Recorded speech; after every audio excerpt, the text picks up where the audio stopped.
Постојат многу детски права, но јас ќе се задржам на некои од нив.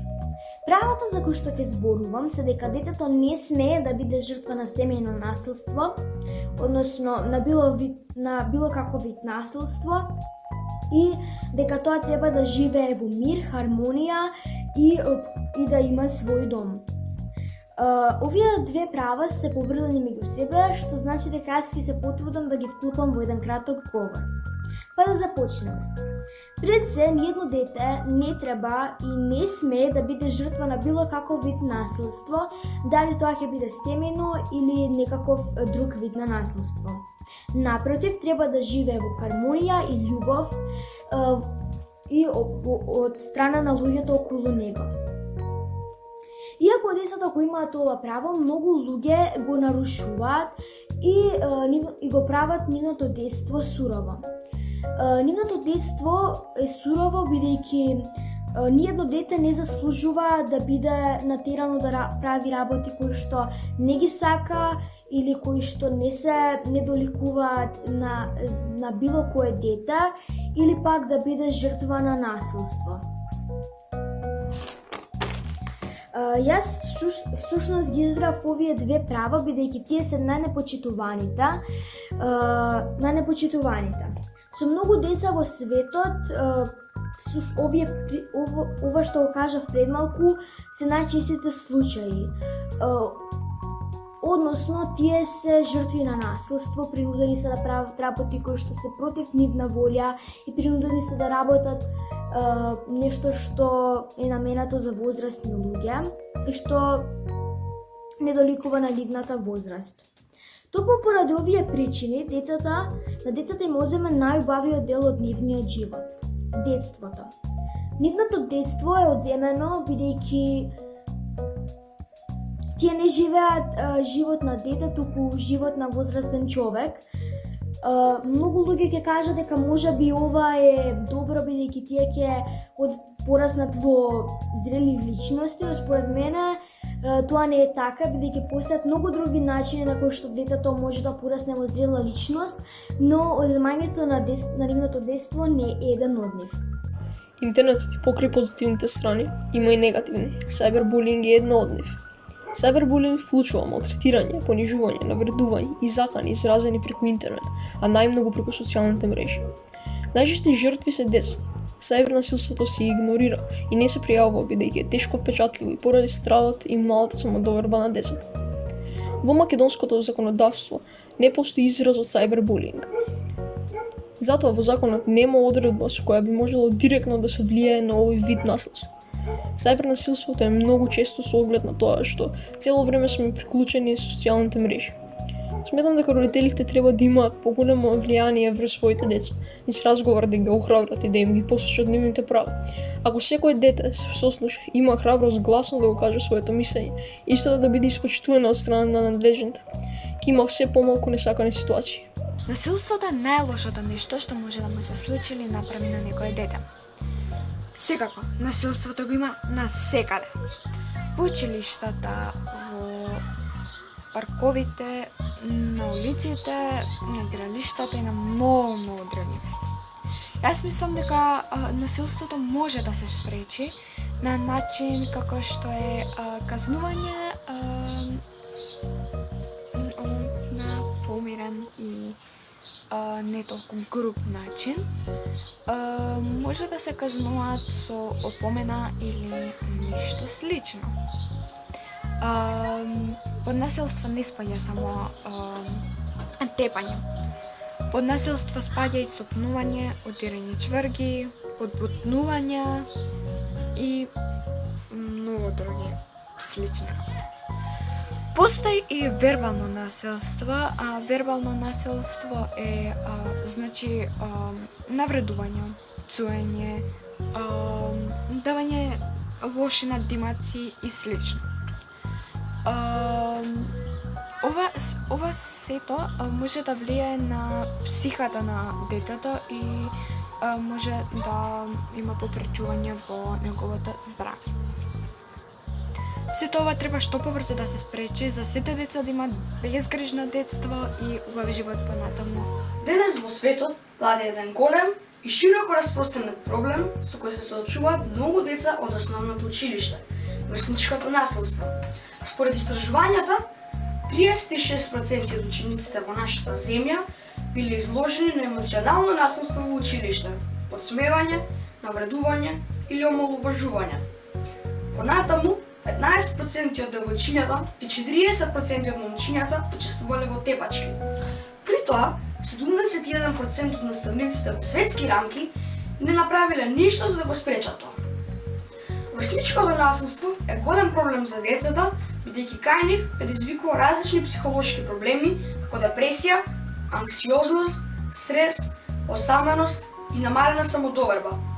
Исто така, врсничкото насилство е травматично искуство не само за жртвата, туку и за насилникот, кој остава долготрajни последици по нивното физичко и ментално здравје. Тука не треба да ги заборавиме и децата кои се сведоци на насилството, а кои според истражувањата ги трпат истите последици како и жртвата, но со намален интензитет.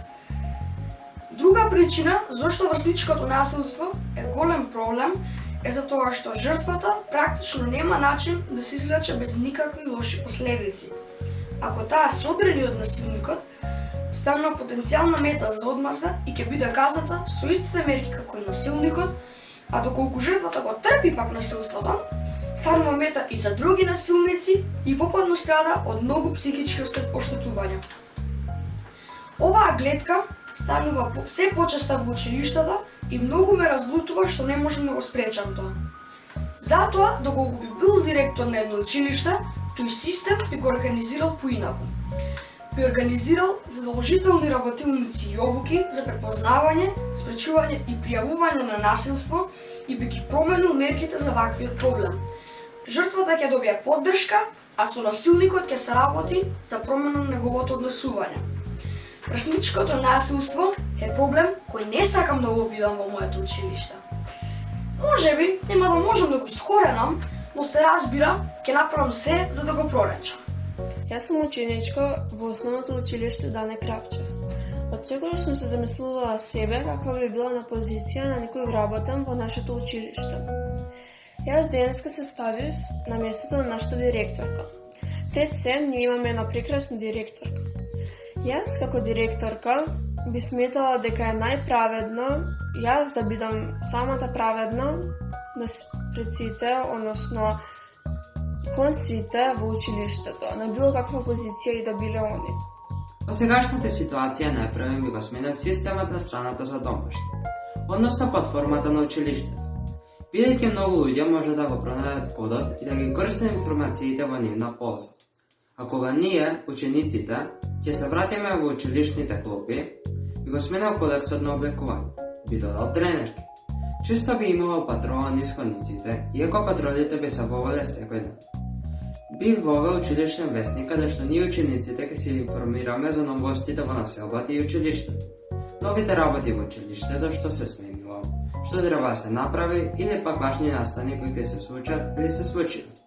Надворешниот двор би требало да е повеќе среден и да се насади нова трева и посвежа околина, за да се даде повеќе зелено. А пак дворот позади, училиштето би го направил поголем дел за паркинг, бидејќи многу луѓе немаат каде да паркираат. Паркираат во страна на улицата. И тогаш малите деца често мора да поминуваат улица, каде што се вози преку лимитот на училишната зона. Има многу работи за поправање во нашето училиште. Например, многу расипани прозорци. Елементите во училишните тоалети повеќето се расипени и скршени. И за тоа е потребно да се сменат. Кога јас би бил директор на моето училиште, би се трудел тоа да е најдоброто современо училиште во Република Северна Македонија. Јас бев директор на Дане Крапчев, немаше многу да сменам, бидејќи навистина ми се допаѓа редот по кој што работиме. Предавањата кои што беа за време на коронавирусот беа многу добро изведени и беа во најдобар ред. Но докато јас го организирав сето тоа, немаше да дозволам да се прават тестови, бидејќи навистина имавме многу за работење, за впишување и за учење. Доколку имаше потреба од тест или слично, мислам дека не требаше да се дава на сите деца, бидејќи имаше деца кои што работеа повеќе од било кој. Во одделенијата сите заедно се дружиме, ги имаме истите права и ги почитуваме истите правила. Во нашето училиште има полова рамноправност и во врските оценките не се добиваат врз основа на полот, туку врз основа на можностите и знаењата. Што значи полова рамноправност? Половата рамноправност подразбира комплементарност, меѓусебно надополнување и разбирање помеѓу мажот и жената и почитување на достоинството кое произлегува од разликите. Сите граѓани во нашата држава треба да ги имаат истите права, да ги почитуваат истите правила и да бидат казнувани без разлика на полот.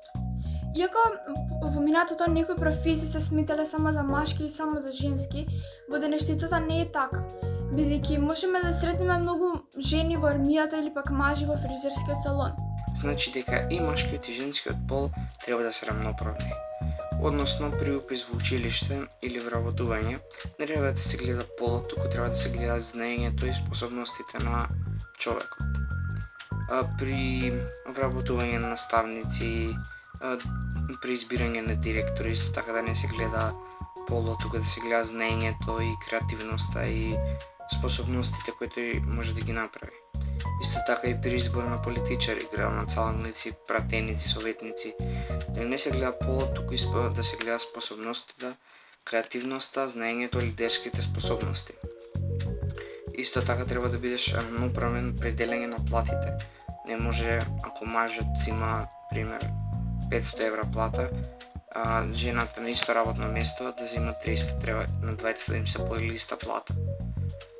Дали е машко или женско, секој рамноправно треба да конкурира во својот правец, дали текстилен работник, шивач, доктор, економист, инженер, соодветно според желбата на личноста и способностите на личноста. Принцип на социјална филозофија што подразбира еднаквост на мажите, жените и лицата со различен родов идентитет во социјалниот или политичкиот живот.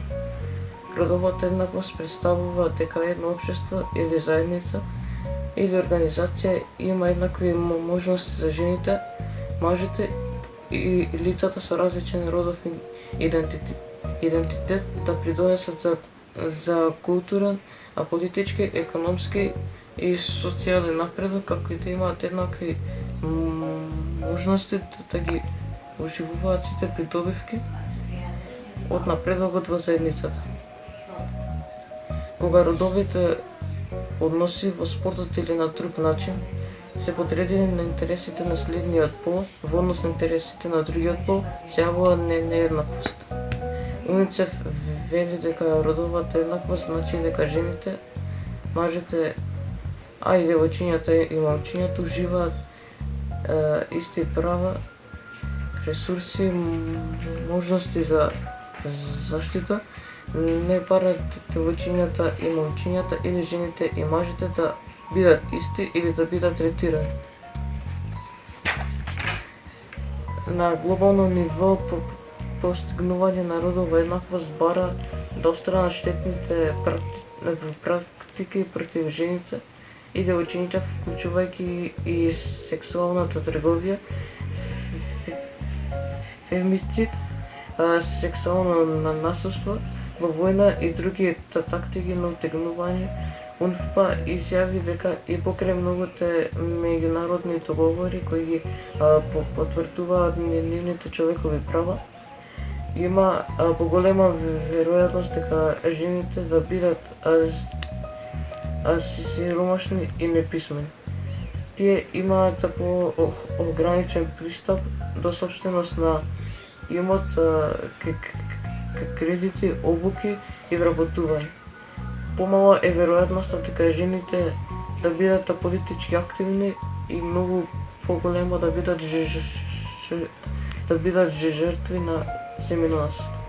Јас би се потрудила сите во училиштето доколку имаат некој проблем да ми се обратат на мене. Би дала сите во училиштето да искажа свое мислење доколку е потребно и доколку јас го барам практично или некој од училиштето.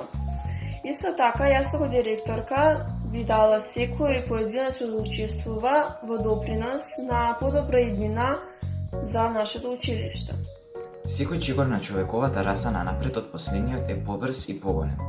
Човекот се развива брзо и напредува на сите полиња. Технологијата го помага и насочува животот на сите нас. Секоја година, секој ден, секоја секунда води до нови откритија и напредување. Дури и во вакви времиња на страф и параноја, човекот обстанува благодарение на технолошките откривања достигнати од последната деценија. Токму поради оваа рапидна прогресија на знаењата и способностите на човекот, неговата иднина е мощна и непредвидлива. Не може да знаеме каде ќе се наоѓа човекот за 10 години, 20 или 100, но може да предпоставиме неколку работи. Животот ќе е многу различен од денешницата. Човекот ќе е зависен од технологијата. Нема да може да функционира без неа, бидејќи неговиот живот ќе биде базиран на истата.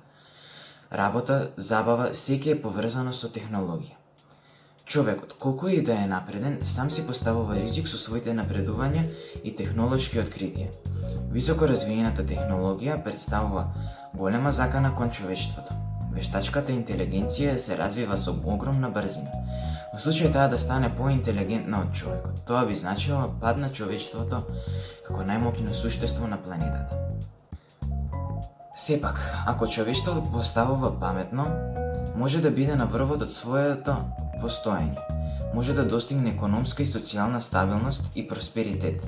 Човекот е способен за многу повеќе од она што го има достигнато. Доколку се постапи правилно во следниве 20 години, човекот ќе ужива во убава и среќна иднина. Да, и уште ова, драги деца. Ако не сакате да бидете нечија жртва, ве молам, не правете некој друг да биде ваша жртва. Благодарам на вниманието.